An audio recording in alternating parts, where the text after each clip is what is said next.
prêter à Ok, l'exercice. Parce ok. que je sais que chez nous en Afrique, on n'aime pas toujours partager, mais quand on trouve Mhm. quand on trouve les personnes qui veulent bien partager, ça nous fait toujours plaisir. Et merci Ouais, d'avoir ouais. accepté. Voilà. Mais déjà, pour commencer, qui est Monsieur Camille Epembia? Pour les gens Écoute, qui ne te connaissent je pas. suis, je suis Camille Epembia, Mhm, j'ai 40 ans maintenant. Je mhm, suis un entrepreneur. J'ai démarré mon entreprise en 2011. mhm. J'ai un cabinet de consulting en gestion de ressources humaines. Ce que nous faisons, c'est que nous offrons des solutions aux ressources humaines aux autres entreprises et nous offrons des services de recrutement pour les entreprises qui veulent externaliser leur processus de recrutement parce que généralement, c'est de longs processus. Nous Mhm, offrons des services des solutions de formation. Nous mhm. avons un catalogue de formation qui est publié sur notre site internet tous les ans. Et Mhm. puis, vous pouvez le télécharger. Et puis, Ouais, à part le, on va en venir, doucement. Tu es trop voilà. chaud. OK, OK, On va en vas-y, venir. Yeah, vas-y, yeah. vas-y. Et Euh, puis, nous mhm. faisons aussi beaucoup de mise à disposition du personnel. Ok, ok, Voilà, cool. voilà. Ok. Ben, déjà, pour commencer, avant de directement rentrer sur le vif du sujet et de parler de ton activité, on va d'abord un peu essayer de revenir en arrière. Quel est ton parcours académique, en fait? Parce que c'est aussi. Écoute, Mhm. j'ai un bachelor en gestion de ressources humaines obtenu en Afrique du Sud à Midrand Graduate Institute. Mhm. J'ai un DUT obtenu à Midrand, à Damlin, en Afrique du Sud aussi, Johannesburg. Ok, J'ai un master en gestion de ressources humaines obtenu ici à l'Institut de gestion. ok. Voilà, Ok, voilà. cool, excellent. Mais déjà, quand tu finis tes études, est-ce que tu commences d'abord à travailler quelque part?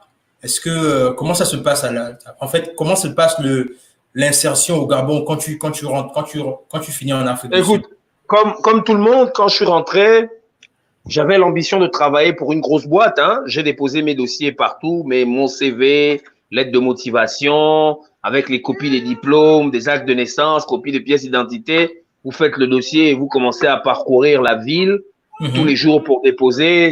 Généralement, on visait les grandes entreprises. C'était la ECG, les banques connues. On mhm. postulait, j'ai postulé en ligne pour les compagnies pétrolières parce qu'elles étaient pour la majorité basées à Port-Gentil. Et au bout de 6 mois, je n'avais aucune réponse, rien du tout. J'ai eu un Mhm. entretien à la SEG, mais c'était pas concluant. Et après 7 mois, j'ai eu un boulot à Olam. Mhm. Ils étaient à la recherche, ils étaient en train de constituer leurs équipes parce qu'ils étaient en train de démarrer le programme de la zone économique spéciale de Nkok. Mhm. Et là-bas, j'ai commencé en tant qu'agent administratif avant d'intégrer l'équipe marketing. Yeah. Donc, je suis resté à Olam de 2009 à 2010. Et fin 2010, j'ai démissionné pour monter ma boîte. Voilà. Ok, ok, cool.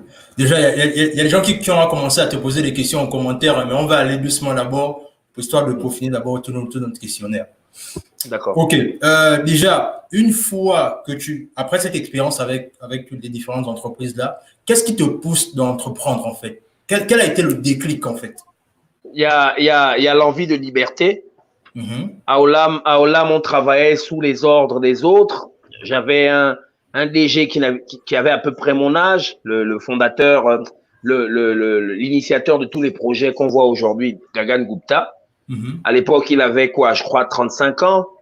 Et moi, j'avais juste 31 ans. Je me disais que ça me faisait déjà un peu, ça m'embêtait déjà de voir que mon patron, je me disais comment mon patron est aussi jeune, comment lui il fait ça. Et puis nous, on n'arrive pas à démarrer.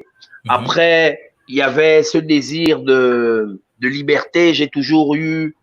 Ça a toujours été difficile pour moi de travailler pour les autres. Des mhm, situations où quand le DG débarque dans la salle, tout le monde doit se taire, doit se plier. J'ai toujours trouvé ça difficile à vivre avec. Et mhm. c'est comme ça que j'ai juste décidé c'est l'envie de liberté. J'ai décidé de créer mon entreprise et puis voilà. Ok, Et ok. puis surtout que Mhm, là-bas, je faisais du marketing. J'ai fait 1 an et demi et pendant les 1 an et demi, je n'ai jamais réussi à vendre même 1 mètre carré d'une parcelle à la zone économique spéciale d'un coq. En fait, j'avais l'impression d'être payé pour rien du tout, quoi. Je suis diplômé en gestion de ressources humaines et j'étais motivé à faire la gestion des ressources humaines.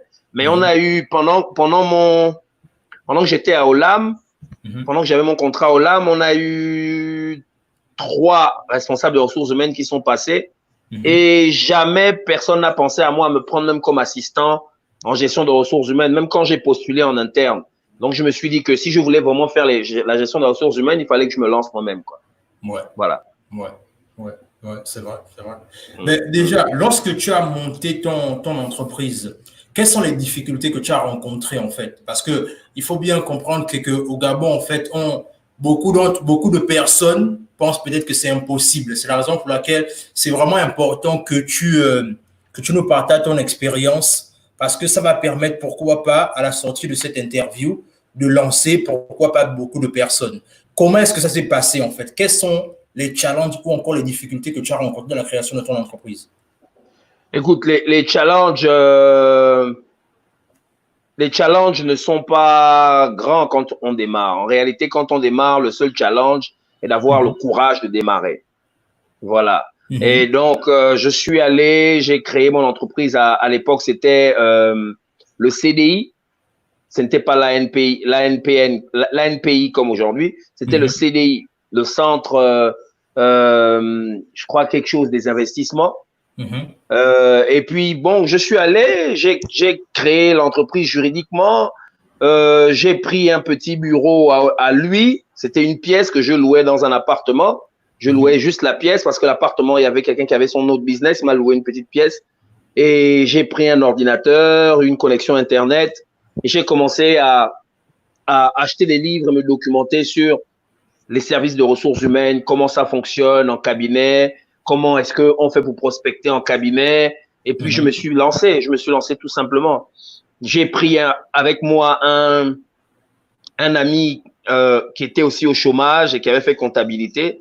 Et on a commencé à parcourir les rues, à déposer les offres, les offres de services. Donc, les services de comptabilité qu'on faisait à l'époque, les solutions ressources humaines de formation, de pesée de poste. Donc, on a commencé tout ça et puis on s'est lancé. Voilà. Ok. Mais as-tu reçu un accompagnement des pouvoirs publics? C'est-à-dire, on va dire quoi? Il y a quand même un jeune Gabonais qui rentre de son pays après avoir étudié à l'étranger. C'est-à-dire, maintenant, là, c'est vrai, il a pris un peu d'expérience dans le monde du travail au Gabon, mais maintenant, il veut lancer son business. Est-ce qu'il y a quelque part pas eu, pourquoi pas, une certaine des mesures d'accompagnement pour t'aider dans le processus d'établir ton entreprise? Comment est-ce que ça s'est passé? Est-ce qu'il y a eu des Non. Il n'y a pas d'accompagnement. Vous vous lancez. Généralement, les pouvoirs publics vous accompagnent quand vous avez déjà une certaine notoriété. Ils viennent pour vous prêter main forte. Je crois que c'est comme ça que ça fonctionne ailleurs. Nous, l'année prochaine, mon cabinet va fêter 10 ans.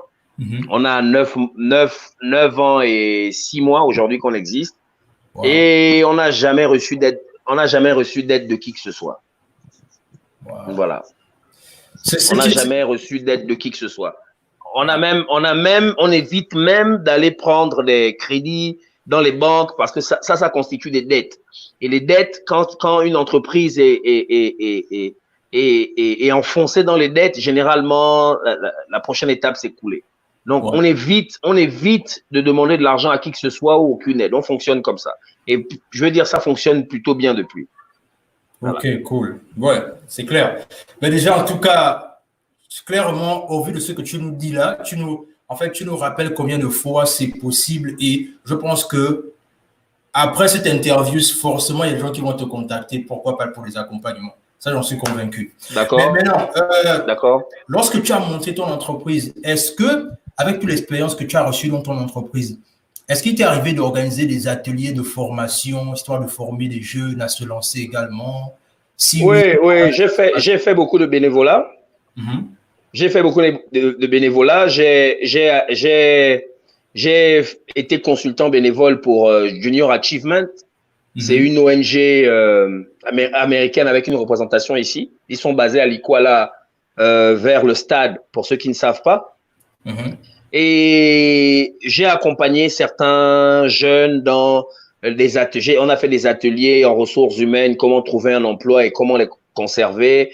On a fait des ateliers d'entrepreneuriat. Oui, on l'a fait souvent. Mhm. J'étais président d'une ONG qu'on appelle Ogwe Labs. D'accord, on est basé à, enfin, ils sont basés, parce que je ne suis plus président de l'ONG, Ok. basé à Ancien Sobraga. Mhm. Et on avait commencé, on faisait des ateliers là-bas de formation on avait des espaces coworking et puis on aidait les entrepreneurs qu'on intégrait c'était un petit incubateur à Mhm. décoller. Voilà. Donc je l'ai fait pendant un moment, oui. Et puis je donne des cours dans certains établissements supérieurs, des cours sur l'initiation à l'entrepreneuriat. Voilà. Ok, cool, cool.